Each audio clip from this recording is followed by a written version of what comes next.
Good morning, everybody. Welcome back. 17 minutes after the hour, the Sunrise Show on News Radio 880 KCMX. Craig Froelich in as your host, and want to welcome onto the program Bob Patterson, and he is the Vice President for Government Relations with the United States Business and Industry Council. Their website, tradingawayjobs.us. And we're commenting this morning about this Trans-Pacific Partnership that President Obama is pushing so hard for.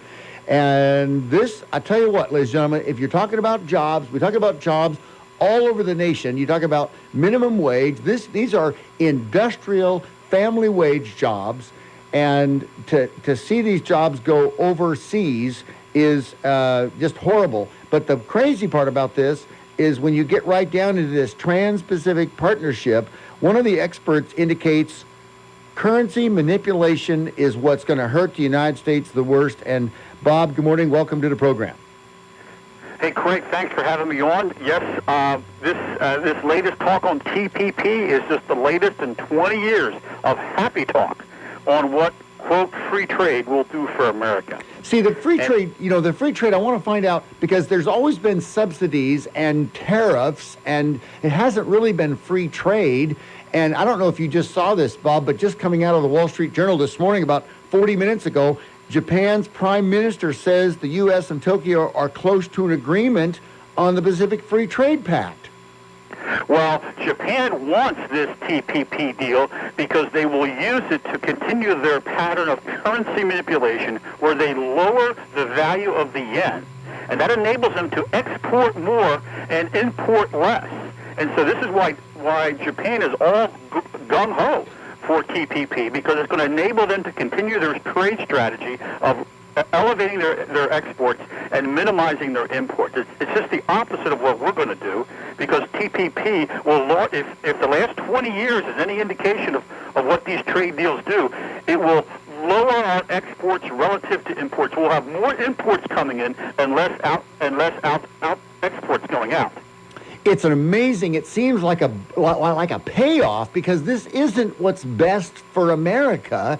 And you just said something, Bob, right before we came on the air, is that the Republican leadership, President Obama wants this badly, very badly. I've looked at it. Everybody I've talked to said it is so unhealthy for the United States, and all these other countries are going to win big. And, I've talked about this before in the program. We, as a people, as Americans, we have lost the art of negotiations. And you look related to in the Senate, in the House, politically, and now with other countries. Look with Russia, look with Libya, look with Syria, these leaders. And we're just getting our hats handed to us, aren't we?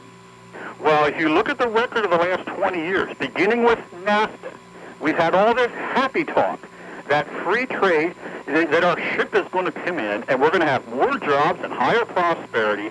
And you look at the last 20 years, and we have run up a huge trade deficit with Mexico, with most of these countries. Our trade deficit last year was about $500 billion. And if you look over the last 20 years, we're running a $10 billion trade surplus. And trade deficits. And trade deficits do not help the GDP, they do not help with job creation, and they do not help the middle class. The bullet points on this and this way he's fast-tracking it just, once again, everything I look at from the experts, it's bad for America. Well, it's really bad, and here's what Obama is putting, basically the elites of both parties. President Obama, and you remember Hillary Clinton's husband, Bill, when he was in the White House, they all pushed for these deals, and Obama is today. And unfortunately, the leadership of Congress, both House and Senate on the Republican side, are also pushing for this. And so this is what's really odd. You have the leadership of both parties, the president and then the congressional leadership of the Republicans, pushing for this, while the rank and file voters, both Democrat and Republican, generally oppose these deals. It's amazing. It says this week's congressional compromise on granting President Obama's special negotiating authority paves the way to swift consideration of new trade pacts, and that puts the TPP and the Asia pivot back on the agenda. Exactly. And really, there is no Asia pivot here. I mean, there's 12 countries that are part of this Right. TPP negotiations. 6 of those, we're one of the 12. 6 of those countries we already have free trade agreements with. So we're already trading with 6, 7 between the United States and the other 6 countries. We're already trading with most of the countries. There's only 5 countries left in that TPP. One is Japan. And Japan is a notorious currency manipulator. They're not going to change their trading policies. They're not going to open up their markets through TPP. They may sign the deal, but they're not going to open up their markets. The other 4 countries, Vietnam, Brunei, New Zealand, Malaysia. What's the fourth one? I'm missing the fourth one. Vietnam, Brunei, New Zealand, and Malaysia. Oh, there you go. None of these countries are large economies. New Zealand is the only one with a middle class. New Zealand is no larger than Kentucky. The other 3 countries are largely third world countries. There's no market there to deal with, so it doesn't really deliver much at all. There's nothing there to gain for America entering into these agreements with these 4 countries. No, and I had heard where the price dumping, and we've got a break coming up, but I want to talk about this because, Bob, what you're doing on the United States Business and Industrial Council, the Industry Council, is getting the word out so that we can hit our legislators with this is bad for America. But I had seen this price dumping where they dump the products to the U.S. and it puts American steelworkers out of work. Well, China is now. Of course, China's not a part of TPP, but they are notorious. They are dumping all their steel in the United States. All right, Bob, hold on. U.S. Steel just announced the closure of a large plant in Illinois. Yeah, hold on for just a second, and we'll come right back. This is massive, huge stuff. Right back on the Sunrise Show after this break. So get up. Top of the morning to you.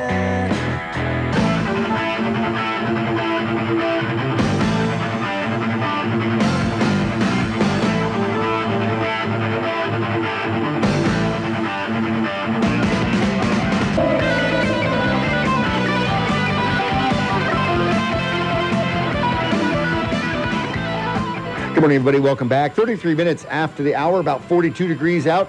Craig Furnick in on the Sunrise Show, and continuing with Bob Patterson. He's the Vice President, U.S. Business and Industry Council, and they have done so many things. Founded in 1933, and the website that Bob gave me was this tradingawayjobs.us. And Bob, it's great to have you on the program this morning.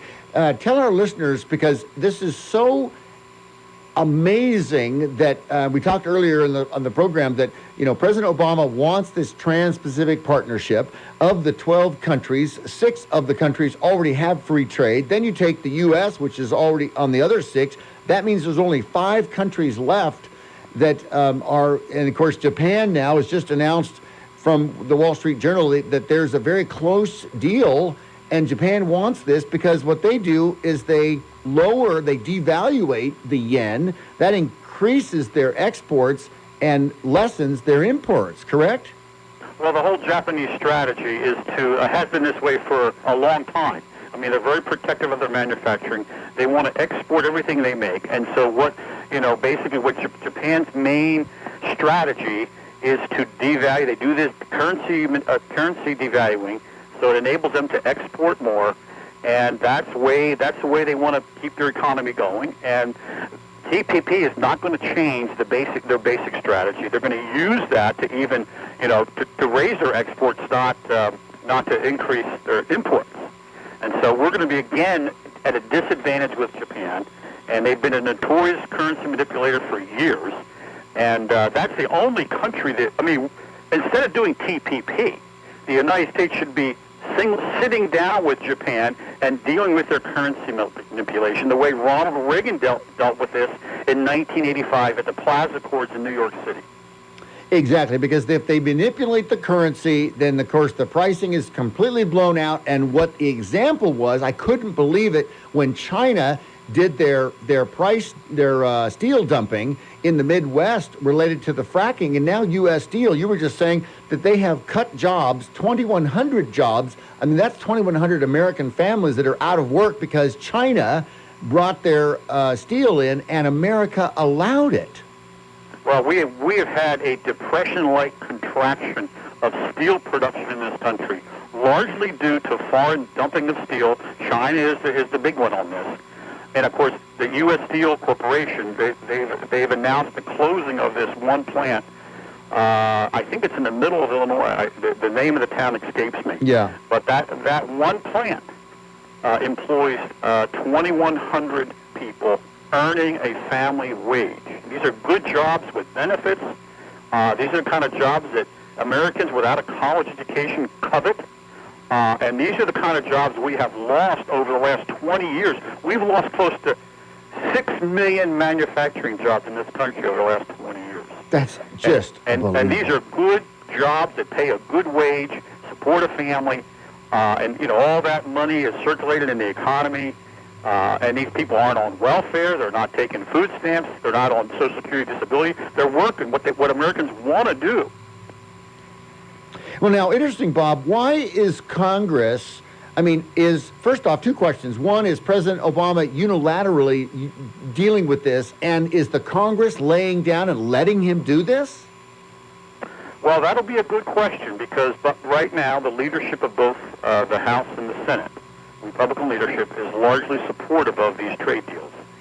And so these things will come up for a vote. I believe last week the Senate Finance Committee came out with their TPP fast track bill. Yeah. And of course the fast track is a whole other side to this, because what fast track does is sort of puts these deals on a fast track, and Congress isn't able to amend or filibuster or have any input in the writing of these trade deals.